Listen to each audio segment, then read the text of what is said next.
The Flash, issue 753. Joshua Williamson writing with Howard Porter on the art. First question, before you even start talking about the book, is why? Why did you choose to keep reading this when you had the choice here to just be like, Joe, what? Screw it. Because I was committed to doing it before. I'm still committed now. Okay. It's just that simple, really. So I'd forgotten kind of where this left off. It took me a second to realise that we ended with Barry realising he wanted to get Earbird on to help stop Paradox. Which meant he was probably going to have to run back to the night his mother was killed, and I sort of groaned because TV show thing did that like 10 times. So it starts off with Thawne kind of just describing all the different ways he's died, and there's ones that we've seen recently, ones that there's further back in comics. Notably, it's happened like 4 times since the start of Rebirth. Which is pretty funny. We've got Flashpoint Batman stabbing him, which I think happened in the Button. We have him being erased with a timeline with Wally reaching out to him, which I think was during Rebirth, or was Rebirth? Maybe that one wasn't since Rebirth. We have him being erased by Manhattan, which was definitely since Rebirth, obviously. And we have Iris blasting him from behind, which was during this Flash run. So, like, we have at least a bunch. Half of this page was actually in the last few years. There's a gorgeous 2-page spread, though. Howard Porter on the art. Actually, Brandon Pearson's also in the credits page here on the artist. That wasn't on Comixology, but the art's pretty good. Howard Porter, doing Flash stuff. Yeah. That's good. Quintessential Flash artist, Yeah, that's 2-page spread of Reverse Flash running towards the camera, as it were. Actually looks amazing. And it was one of those things where almost for a second I went, oh, maybe this will be good, because this is a really good page. And it's not bad. Like, honestly, it's not like the stuff that I hated the most in this Flash run, which is the Year 1 stuff and the stuff that was just before. Like, it's not to that level. It's hitting some beats that we've seen done a bunch of times. Barry goes to the 25th century first to try and find Thawne, only to discover that 25th century is worse than what he saw it last time.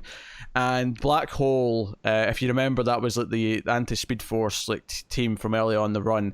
They've been re-established in the future to capture any speedster because of what Paradox has done to the timeline and ruined everything.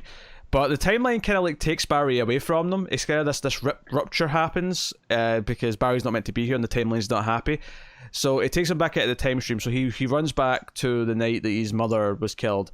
Before we get to that, though, we cut back to present day, and Iris is telling Wally over hologram call not to come to Central City, that him and Avery should stay away. And we see that Paradox is with Godspeed, and he's making Godspeed use a treadmill to run him back in time. And we run back to during, I shit you not, the fight between Flash and Captain Cold, when Captain Cold had all the Lex tech during the Rogues Rebellion, or Reign of Rogues, whatever it was called. And basically, Paradox intervenes and kills Cold, and then Barry, and then he starts feeding off the power because he's created a paradox because this didn't happen originally.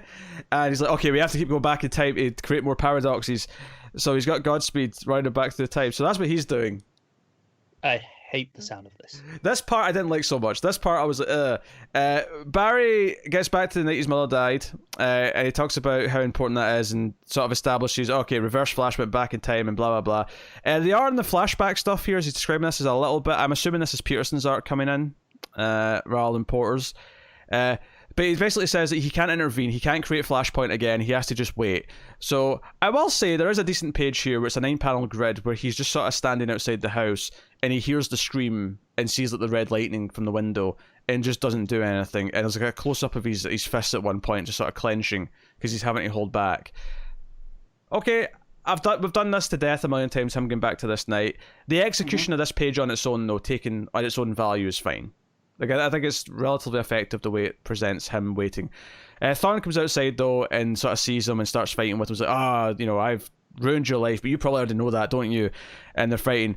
And eventually Barry's trying to explain, Paradox has screwed everything up. I actually need your help. And then I'm going to put you back where you belong, somewhere, locked up forever.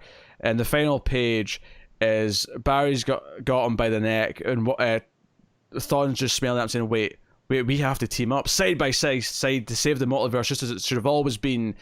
So what say you, a truce? And that's the last page. That's the cliffhanger going forward. So it's funny because on the one hand, I think you could complain that this issue doesn't advance things that much based on what we knew Barry was going to try and do last issue.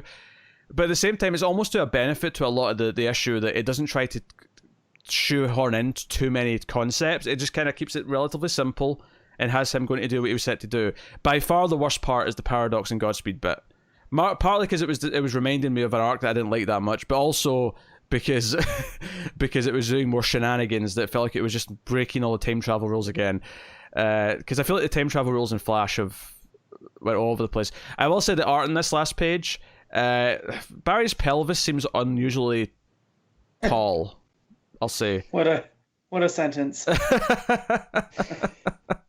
I will say that. Some body proportions feel a little bit... It's not the worst proportions I've ever seen, but it definitely feels a little bit in the weird side.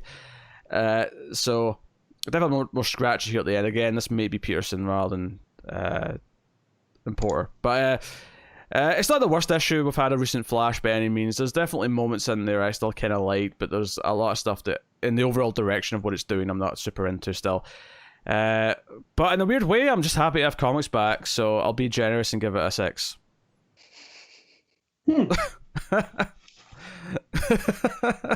I would have loved to have known what you would have rated this like a month ago.